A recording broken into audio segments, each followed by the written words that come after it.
Spoiler, à la fin, ils meurent presque tous. Petite vanne pour introduire le fait que ça y est, j'ai enfin vu le premier film Destination Finale, alors que le 6ème sort dans genre une semaine ou deux, je sais plus, il sort le 16 mai.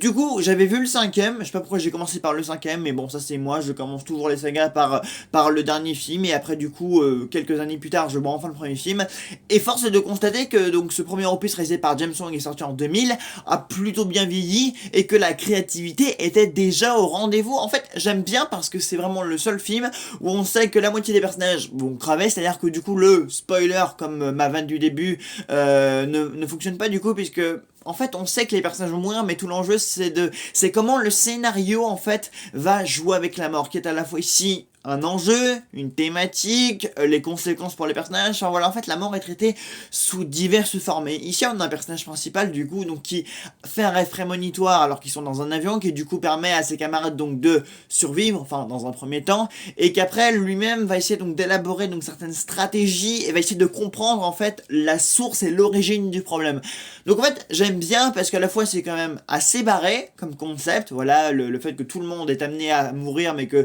ils doivent quand même le comprendre, et s'y résoudre et s'y résigner, parce que bon, se résigner quand même à mourir finalement c'est logique, c'est un truc de la vie normale, mais dans ce film là, bah, le scénario il arrive quand même à exploiter cette thématique, et finalement c'est même pas un film qui est si con que ça en fait, hein. Surtout que je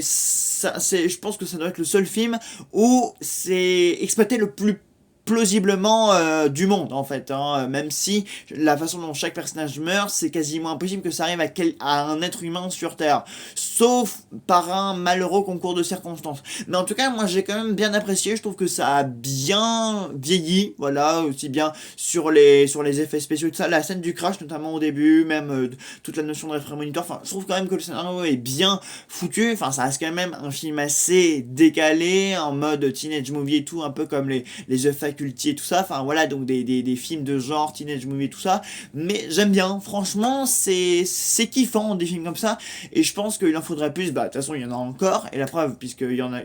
c'est maintenant une saga de 6 films, mais ouais, j'ai bien apprécié, et est-ce que je vous le recommande, est-ce que vous l'avez déjà vu, bah voyez-le, franchement c'est divertissant, et pour une soirée entre amis, Halloween par exemple, c'est largement pas mal. Voilà,